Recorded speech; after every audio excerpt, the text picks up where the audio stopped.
My name is Cecilia Vance, and for the first 26 years of my life, the most impressive thing my family could say about me was that I was quiet. In a family tree laden with the names of brilliant surgeons, innovators, and philanthropists, I was the branch that stubbornly refused to blossom.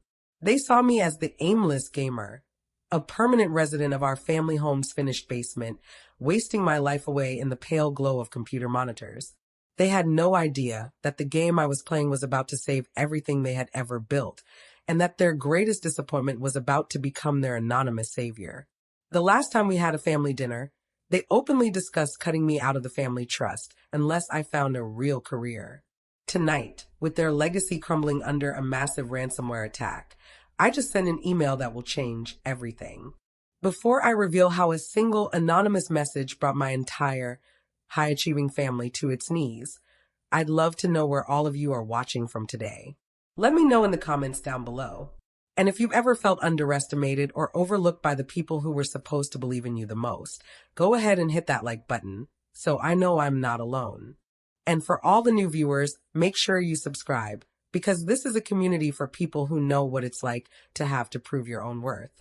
The send button hung under my cursor, a tiny rectangle of digital judgment. It felt less like a command and more like a precipice. For 10 solid minutes, I had stared at the screen, the composed email a testament to a lifetime of silent observation. The recipient was Charles Henderson, the CEO of Vance Memorial Hospital. The attached file was a string of characters so complex it looked like a cat had danced on the keyboard, but to me, it was a skeleton key. The message itself was brutally simple. Asterisk, your system is secure. No payment required. Courtesy of the daughter you underestimated. Asterisk, my finger trembled. This wasn't just about saving the hospital my great-grandfather had founded. It was about saving myself. It was a declaration of war and a peace treaty all in one. With a final, shuddering breath, I clicked. The email vanished into the ether. A digital ghost sent from a burner account routed through so many servers across the globe, it would be easier to find a specific grain of sand on a beach. A countdown timer in the corner of my secondary monitor showed the hacker's deadline. T-minus 3 hours and 47 minutes. The clock was ticking, not just for the hospital, but for the version of Cecilia Vance my family thought they knew. That version was about to be deleted forever. To understand the weight of that click, you have to understand the Vance family. Our family crest might as well have been a scalpel crossed with a stethoscope. My father, Dr. Alistair Vance, was a renowned cardiothoracic surgeon, a man whose hands were insured for a sum that could buy a small island. My mother, Eleanor, wasn't a doctor, but she was the chief architect of our family's public image, a woman who curated our lives with the same precision my father used to repair a mitral valve. And then there was my older brother, Dr. Marcus Vance, the golden child, the heir apparent. He had followed my father's path with an unnerving lack of deviation, collecting accolades and degrees like they were trading cards.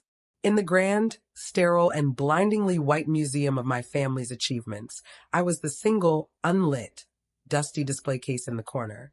My deviation from the path began early.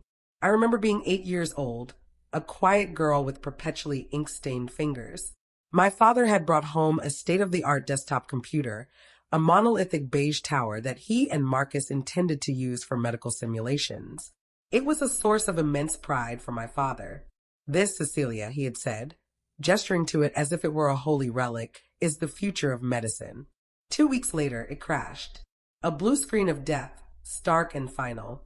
My father, a man who could hold a human heart in his hands, was utterly defeated by a frozen cursor. Marcus, ever the prodigy, tried to fix it by turning it off and on again, a dozen times. It was hopeless. They called a technician who quoted them a 3-day wait time. That night, unable to sleep, I crept into my father's study. The hulking computer sat there, silent and accusatory. I didn't know what I was doing, not really. But I had a library card and an insatiable curiosity. I'd been reading books about how these machines worked, about the secret language they spoke.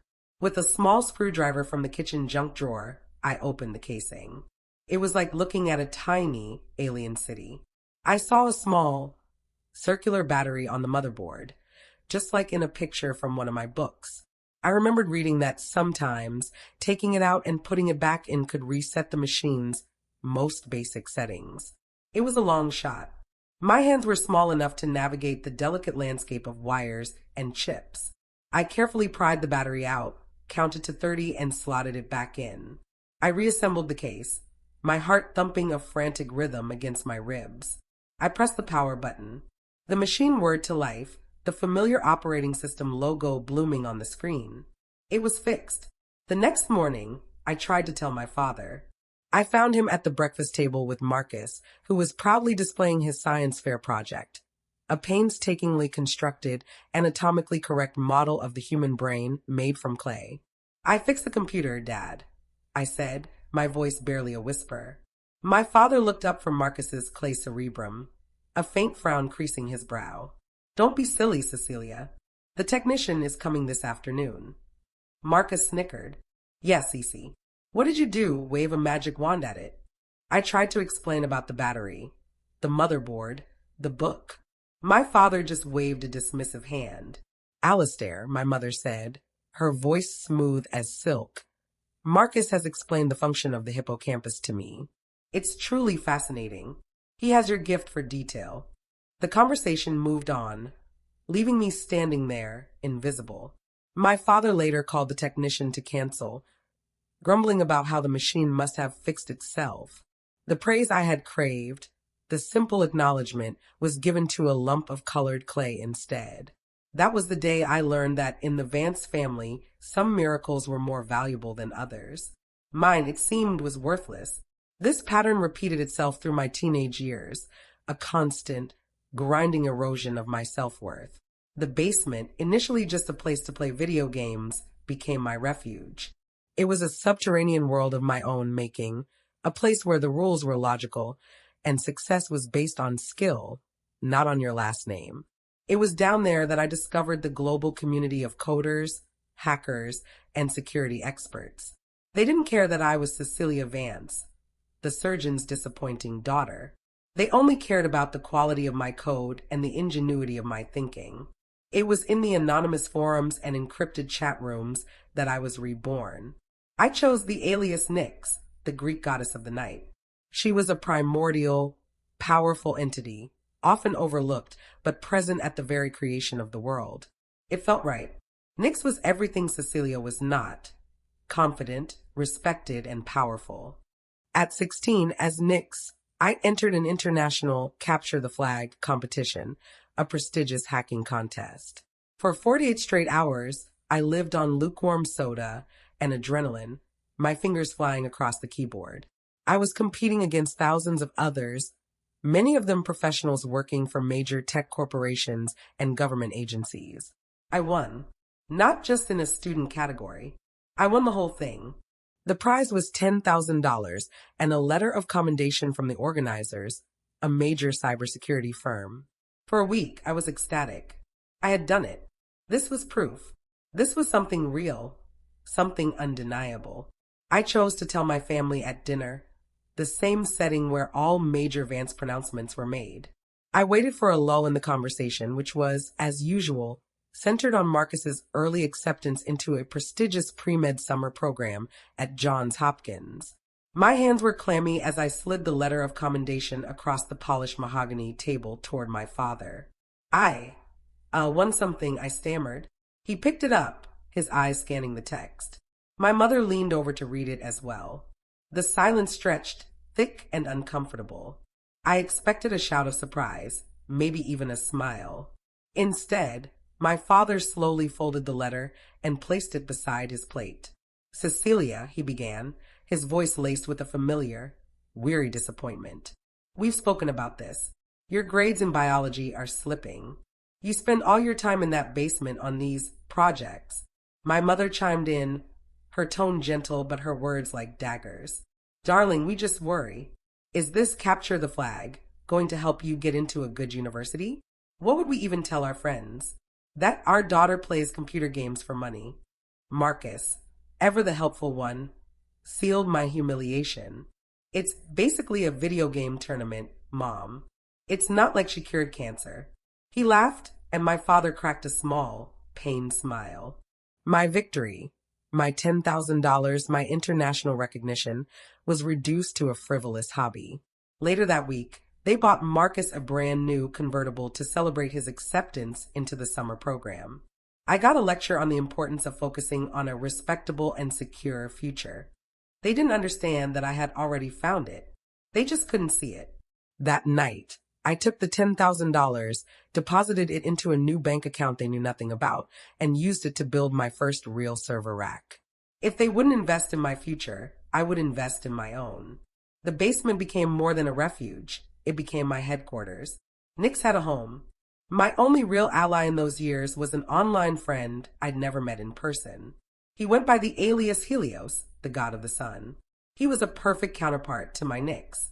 Where I was methodical and stealthy, he was brilliant and bold. He was a security analyst based in Tel Aviv, a legend in his own right. He'd found my work on a private forum and reached out. "Your approach to polymorphic code is art," his first message said. "It's like watching a ghost dance. No one had ever called my work art before." We became fast friends, collaborators, and confidants. He knew nothing about the Vances, only that my family didn't appreciate my talent. "Their loss is the internet's gain," he'd often say. "Let them build their world of flesh and bone. We are the architects of the future, Nix." He was the only family that mattered, the only one who saw me for who I truly was. We would spend hours working together across time zones, patching vulnerabilities in open source software, tracking digital pirates, and sometimes, just for fun, taking apart a new piece of malware to see how it ticked. It was during one of these sessions, about 6 months before the hospital attack, that we first encountered Cerberus Lock.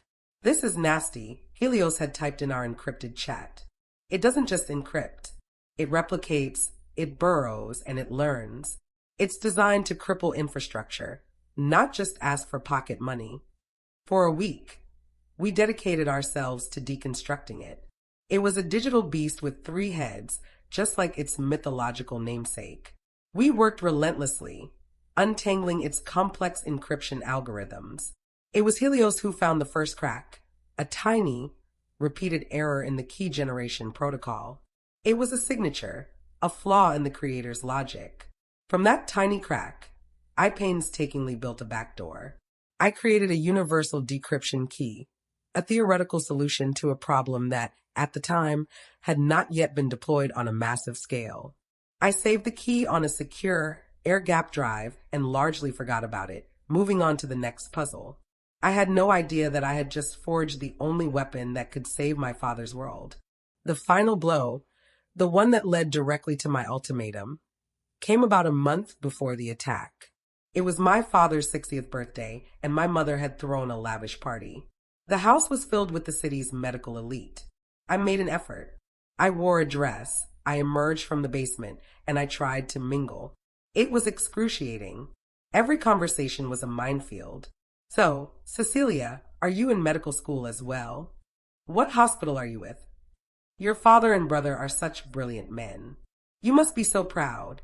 I would just nod and murmur something noncommittal, feeling my entire body shrink with every question. Later in the evening, I was standing near the entrance to the library, trying to become one with the wallpaper, when I overheard my parents talking with my Uncle Robert, my father's brother, and the family's financial advisor.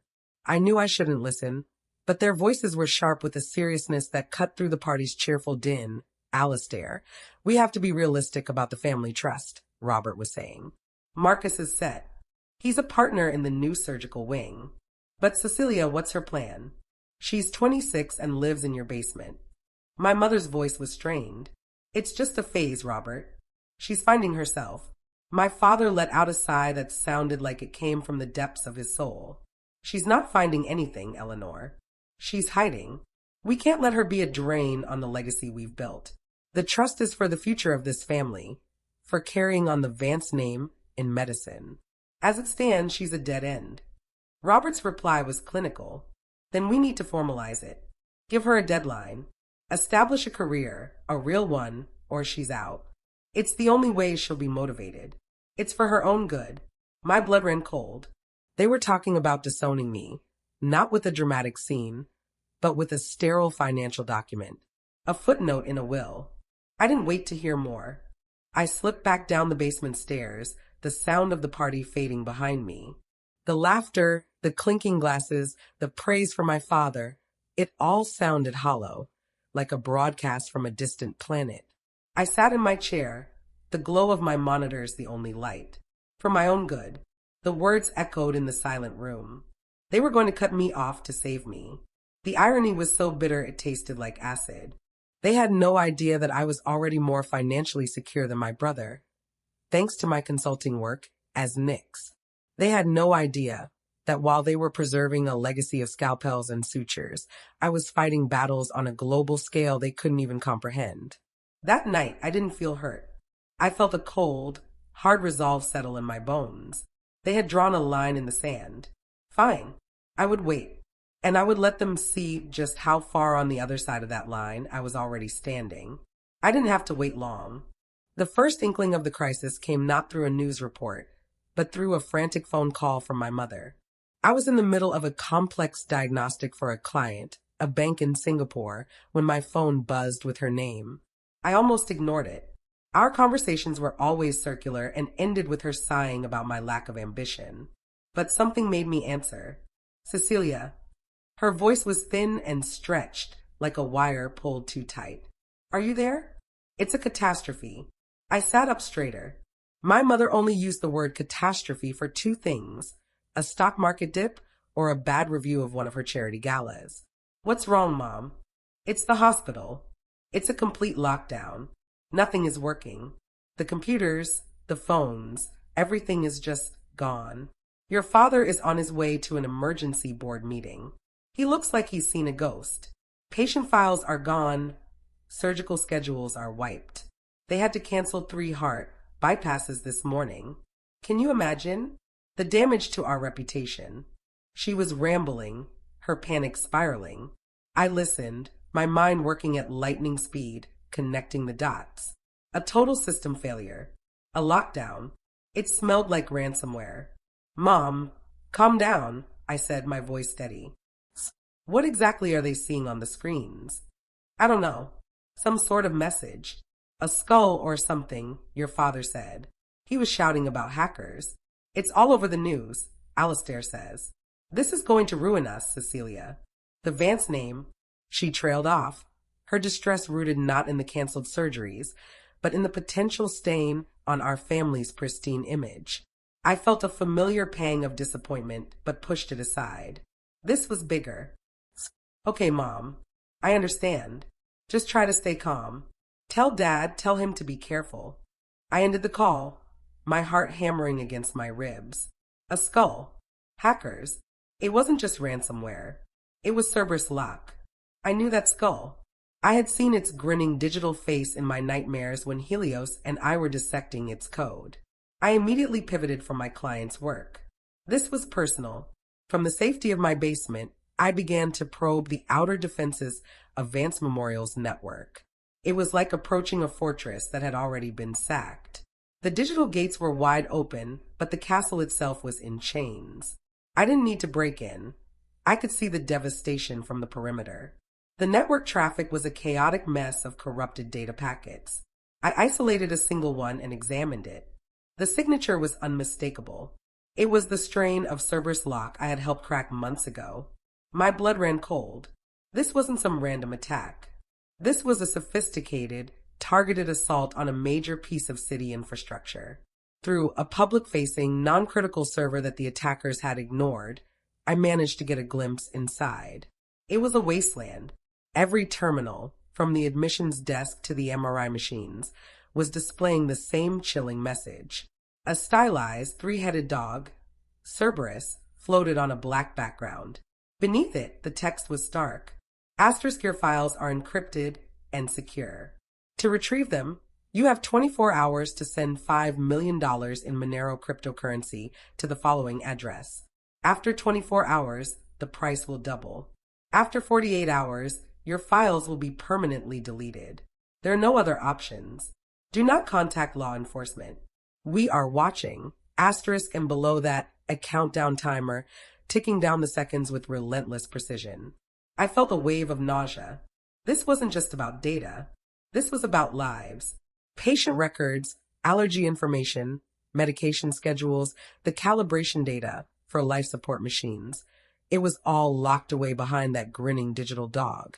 Upstairs, the house had become a command center for panic. I could hear my father's booming voice, stripped of its usual confident authority and ragged with fear. The floorboards above my head vibrated with his pacing. I crept to the top of the basement stairs, pressing my ear against the door, a ghost in my own home. $5 million, he roared, presumably into his phone. They might as well ask for the moon. The FBI is telling us not to pay, that it only encourages them. They offer no solutions, only warnings. There was a pause. I could imagine the person on the other end. Some helpless board member. Consultants? We've talked to 3 firms already. One quoted us $500,000 just to assess the situation, with no guarantee of recovery. Another said our best bet was to pay the ransom and pray they're honest criminals. My brother, Marcus, arrived, his voice cutting through my father's tirade. Dad, you have to think about the optics. If a patient dies because we couldn't access their records, the lawsuits alone will be 10 times that ransom. Pay it. We can absorb the cost. We can't absorb the scandal. He was so predictable. It was never about the patient. It was about the lawsuit. It was never about morality. It was about the cost-benefit analysis. My mother was weeping softly in the background. Everything, Alistair, she sobbed. Your grandfather's legacy gone. They'll say we were negligent. The Vance name will be synonymous with this disaster. Listening to them, a strange and terrible calm settled over me. They were trapped. They were facing an enemy they couldn't cut open, a disease they couldn't diagnose. The great and powerful Vances, brought to their knees by a string of malicious code. And I, the aimless gamer in the basement, had the cure. The thought was intoxicating. For a fleeting moment, I picture myself walking up the stairs, holding the encrypted drive with the key on it. I imagined the scene, my father's shock, Marcus's disbelief, my mother's confusion. I would be their savior. They would finally see me. But the fantasy evaporated as quickly as it came.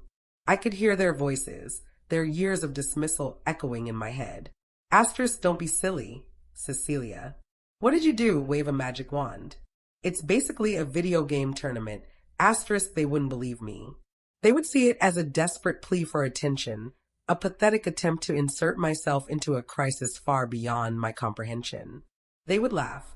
Or worse, they would look at me with pity. The humiliation of that potential rejection was far more terrifying than the ransomware itself. No, Cecilia couldn't be the hero. Cecilia was the family disappointment. But Nyx was a different story. Nyx was a legend. She was a ghost in the machine. She could save them without ever having to face their judgment. The decision crystallized in my mind, hard and clear as a diamond. I would not do this for them. I would do this for the patients. I would do this for the nurses and the orderlies. And I would do this for me, for Nyx. I turned away from the door and descended back into my electronic sanctuary. The apathetic, quiet Cecilia was gone. In her place was Nyx, and she had work to do. I pulled the air-gap drive from a locked safe, hidden inside a hollowed-out server tower. My hands were steady as I plugged it into an isolated, offline laptop. The decryption key was still there, a beautiful, impossibly long string of alphanumeric characters. My work from months ago was about to pay off. But I had to be sure. Was this the exact same strain of Cerberus lock? Had the hackers modified it? I needed to verify. This was the most dangerous part. To verify the key, I needed a fresh, encrypted file from the hospital's live network. It meant reaching into the lion's den and snatching a piece of its kill. I spent the next hour writing a cloaking script, a digital whisper that would allow me to slip past the ransomware's active monitoring protocols, download a single, small, encrypted file, an irrelevant cafeteria menu from last week, and slip out without triggering any alarms. My ally, Helios, was online. I sent him a single coded message. Asterisk Cerberus is loose at Vance Memorial. I'm going in. Asterisk his reply was instantaneous. Asterisk be careful. That dog bites. I'll watch your back. Let me know if you need a distraction. Asterisk he was ready to launch a minor denial of service attack on a completely unrelated IP address that the hackers were using, creating a flurry of noise to cover my silent intrusion. Now, I whispered to myself and executed the script. For 60 agonizing seconds, my screen was a waterfall of scrolling code. I was in. I navigated to a non-essential directory, found the file I needed, and initiated the download. A progress bar crawled across the screen. 50%. 75. Then, a warning flashed in my console. Asterisk intrusion detected. Active defense protocol initiated. Asterisk my heart leaped into my throat. They had seen me. Or my script. Helios now.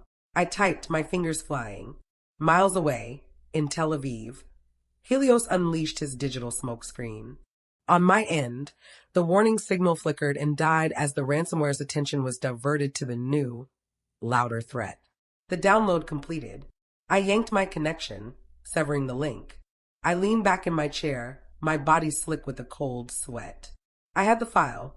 I loaded the encrypted cafeteria menu onto my offline machine and ran my decryption key against it. My custom-built program word. For a moment, nothing happened. Asterisk, did I fail? Was I wrong?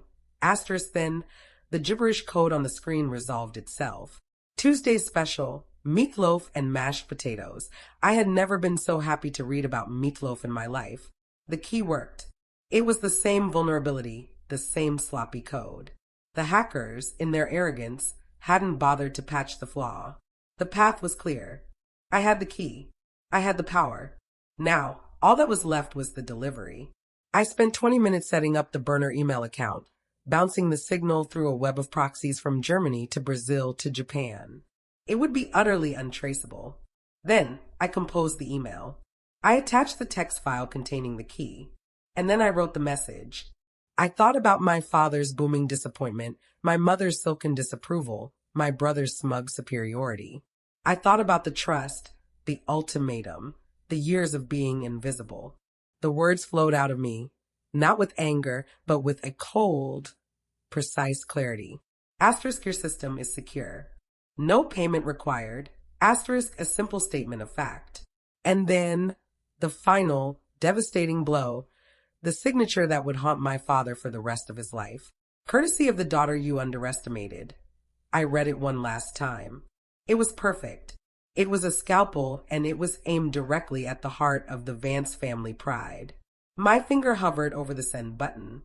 The countdown clock on my other monitor showed 3 hours and change. The weight of my entire life, of 2 different identities, pressed down on that single click. I clicked send. The email disappeared. A payload of salvation and condemnation launched into the digital void. For a moment, I felt nothing.